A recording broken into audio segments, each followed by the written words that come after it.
Selamat pagi, bapak-bapak, ibu-ibu, opa, oma, dan saudara-saudaraku yang baik. Tuhan itu maha baik.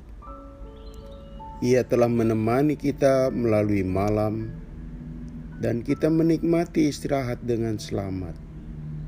Puji Tuhan. Firman Tuhan yang kita jadikan landasan renungan diambil dari 1 Raja-Raja 13b sampai 14. Maka datanglah suara kepadanya yang berbunyi, "Apakah kerjamu di sini, hai Elia?" Jawabnya, "Aku bekerja segiat-giatnya bagi Tuhan, Allah semesta alam. Karena orang Israel meninggalkan perjanjianmu, meruntuhkan mezbah-mezbahmu, dan membunuh nabi-nabimu dengan pedang. Hanya aku seorang dirilah yang masih hidup, dan mereka ingin mencabut nyawaku." Saudaraku, Elia tengah berada di Gunung Horeb. Puncak gunung selalu dimaknai tempat yang sakral atau keramat. Di sanalah perjumpaan Allah dan nabi-nabinya berlangsung. Anda ingat Gunung Sinai? Di puncaknya lah Allah memberi 10 hukum Allah. Dan Musa berada di sana ketika itu. Kini, Elia pun ditemui Allah di Gunung Horeb. Dalam perjanjian baru, kita tentu ingat bagaimana Tuhan Yesus berubah wujud. Kejadiannya berlangsung di puncak Gunung Tibo.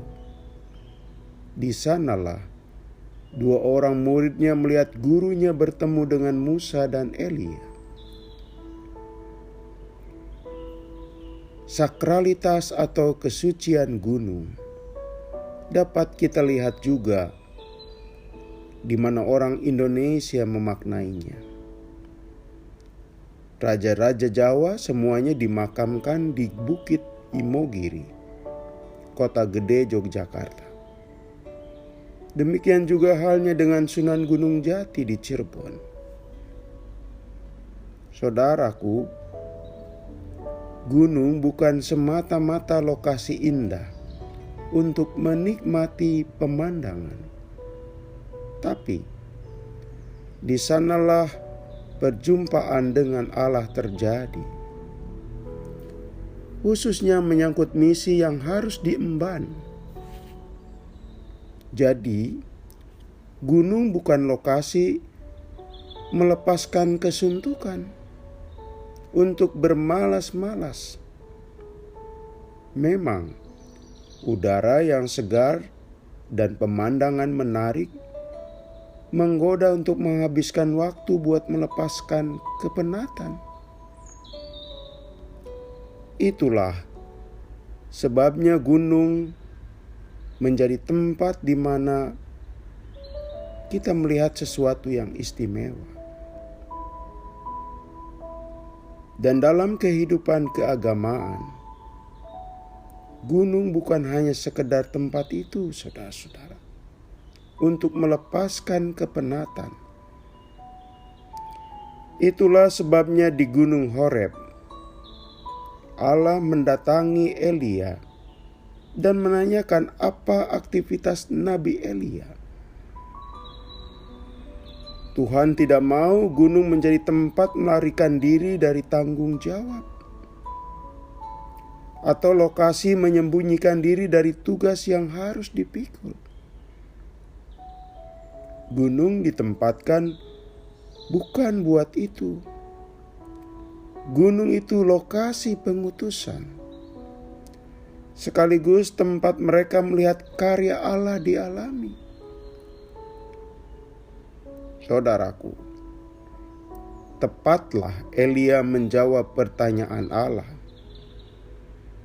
bahwa ketika ia di gunung, Ia bukan untuk berleha-leha, tidak juga untuk menghabiskan waktu belaka. Elia menjawab, bekerja segiat-giatnya bagi Tuhan. Kini apa artinya bagi kita? Jangan sampai kita dijumpai Tuhan tengah bermalas-malasan. Apalagi malas yang kebablasan. Menghabiskan waktu tanpa berkarya apa-apa. Waktu hanya dibiarkan lewat tanpa makna. Sebaiknya kita menghargai waktu dan kehidupan yang berharga ini dengan aktivitas yang berharga pula.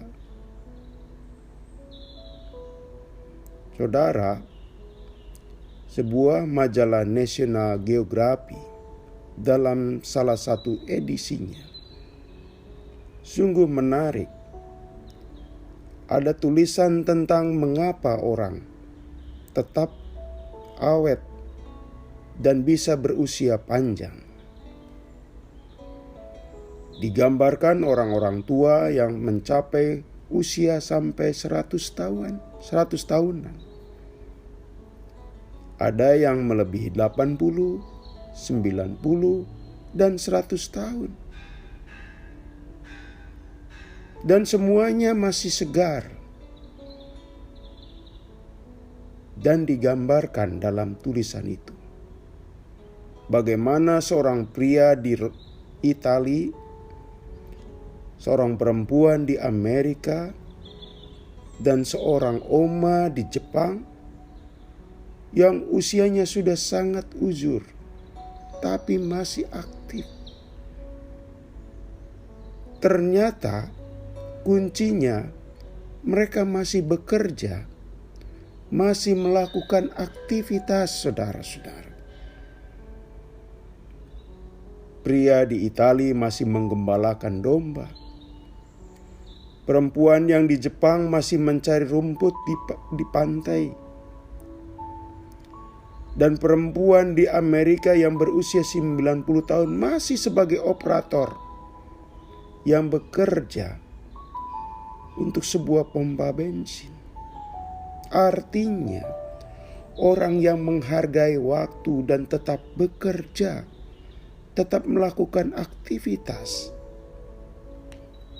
memberi kesegaran pada tubuh, dan membawa sukacita di dalam hati.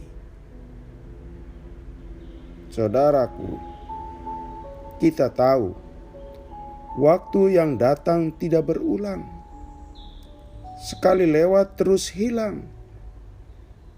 Jangan sampai kita membiarkan waktu yang merupakan karunia Tuhan itu lewat tanpa karya apa-apa. Sungguh indah jika suatu waktu Tuhan bertanya pada Anda, pada saya, apa kerjamu? Dan kita bisa menjawab seperti Nabi Elia, bekerja segiat-giatnya buat sesama dan untuk Tuhan. Semoga saudara-saudara, mari kita berdoa.